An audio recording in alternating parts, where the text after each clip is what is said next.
Let's talk about using your QBank in the most effective manner possible.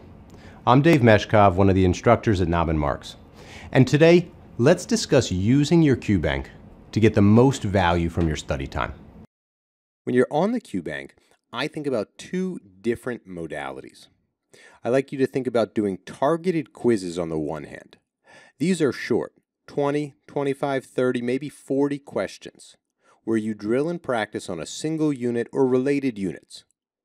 And the whole focus here is on learning, on digging into a particular topic and becoming a master there, learning the nuances, making comparisons, and drawing distinctions between a single unit.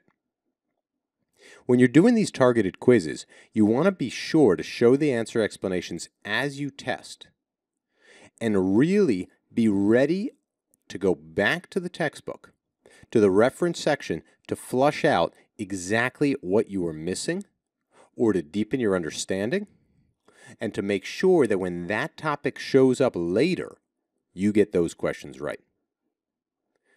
And on the other hand, I like to think about the QBank as a way to simulate your actual practice exam, that you will be able to do a full-length test. And in my opinion, the best thing to do here is make it all the graded plus experimental questions. So if you're doing Series 7, you want to practice 130 questions in one sitting. If you're preparing for the Series 24, that'd be 150 plus 10 for a total of 160 questions. So you can experience in your practice exams what you'll experience on the real exam. On these full-length exams, you have the choice. You can show the explanations as you test. That makes them more valuable for you as a learner. Or you can score them at the end, which makes them more valuable to you in terms of simulation of the actual exam. So think about these different approaches, and what I'm going to really dive into is the targeted approach and how I want you to leverage using the QBank and amplify the learning with your textbook. So here we go. You're going to be looking at your QBank, and you're going to be looking at what questions have you taken and which areas are you strong in and where do you need to dig a little deeper. So here you can see this is a Series 7 student. This person has completed almost 1,200 questions, 1,195 questions. And the overall score on those 1,200 questions is about 65%. So we're nearly there. We're looking to get about up to 75%. And as I'm looking at this student, if I were working with this person individually, I'd say, okay, which areas do we see an opportunity to really pull those scores up? And as we look to the score column on the right-hand side, I see in this investment company product a score in the mid-50s. That's an area where you're going to leverage the targeted quiz. When I see areas that are even lower than 50%, for example, retirement plans is 46%. Or margin accounts here is only 32%. When I see scores that are extremely low, targeted quizzes are not yet the right prescription. You need to go back to the book and reread first. And when I see scores that are a little bit higher, mid-60s, 70s, 80s, that's when you're just going to do general testing on all topics to flesh out those areas. So we're looking for that 50%, low 60s for the targeted quiz. So here we're going to drill on investment companies. We'd select that topic only. We'd say we want unused questions or maybe previously incorrect questions if we don't have enough left.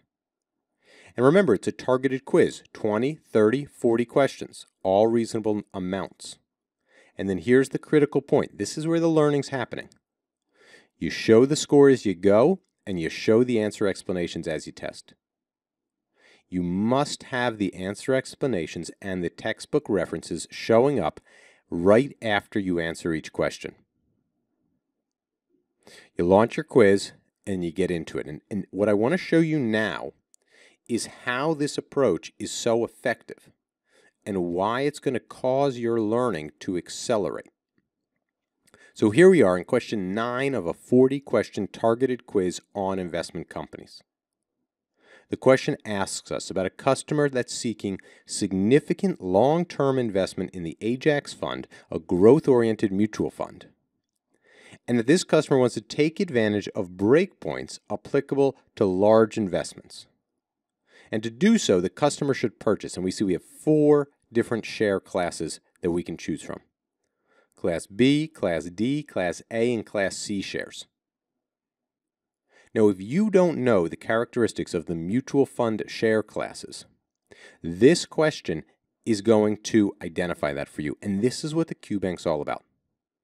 That you now know what you don't know. And so if you were sitting with me and we were doing this question and you kind of were hemming and hawing about which is the right answer, I'd say it doesn't matter when you're answering this question, question number 9. They pick whatever you think it is right. Maybe you pick B class shares. After you select that, it's going to show you, oh, in fact, it was A class shares. And now, this is when the learning's happening. Because you've selected show answers as you go, the rationale and the reference are going to pop up. And so the explanation shows you and delivers the info about the characteristics of A class shares and that A class shares have the breakpoints. But that's not enough. If you don't know, as you look at this question, the nature of the A class shares, the B class shares, the C, and the D, not just to get the answer of this question right, but to get all the next questions on mutual fund share classes right, you've got to go back to reference 10755 in your textbook, and you do it right now. You stop the quiz. Because when you go back to the textbook, I want you to watch what's going to happen. You're sitting there with your book. You go to the reference section, 10755, classes of shares. Just what we were being tested on. And as you look to the textbook, you can see it lays out exactly for you the different share classes with their characteristics. And this is how you're going to learn this stuff. You have to learn a huge amount of info to pass these tests. And so doing it bite by bite, using your exams with the textbook is absolutely critical. Now watch what else is going to happen here, because you're not just going to read this small section. You get back into your textbook and you see the share classes and you say, you know, there are some other ideas related to mutual funds and their fees that I should brush up on. And this is the perfect time to do so, because if you went back in your textbook up a section to section 10.7.5, you'd see this is the area where it talks all about reductions in sales charges. And you'd be able to review at this moment breakpoints.